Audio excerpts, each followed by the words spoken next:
ప్రకాశం జిల్లా సింగరాయకొండలో అంతర్జాతీయ మత్తు పదార్థాల వ్యతిరేక దినోత్సవం సందర్భంగా సింగరాయకొండ సెబ్ అధికారుల ఆధ్వర్యంలో యువతకు మత్తు పదార్థాల వినియోగం వల్ల వచ్చే నష్టాలపై అవగాహన కార్యక్రమం నిర్వహించారు. స్థానిక అమృత డిగ్రీ కాలేజీలోని విద్యార్థులతో ర్యాలీ నిర్వహించి అనంతరం వారితో ప్రతిజ్ఞ చేయించారు.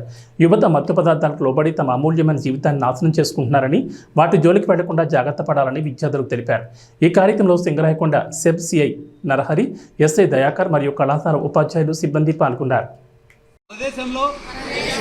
ముఖ్యంగా యువతలో మాదక ద్రవ్యాల దుర్వినియోగం పెరుగుతోందని, ఇది ఆందోళన కలిగించే విషయమని మేము గ్రహించాము.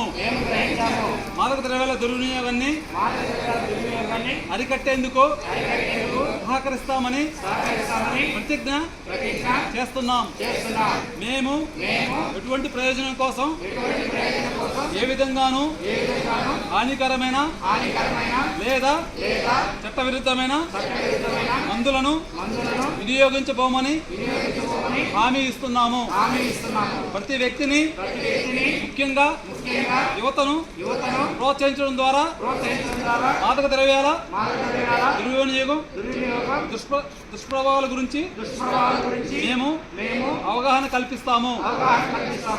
తద్వారా భారతదేశంలోని యువత మాదక ద్రవ్యాల రహితంగా జీవించగలరు మరియు వారు సమాజంలో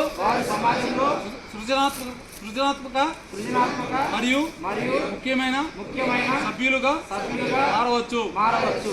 డ్రగ్స్ కు దూరంగా ఉంటూ ఆరోగ్యవంతమైన జీవితాన్ని గడుపుతామని ఈ రోజు ప్రతిజ్ఞ చేస్తున్నాము.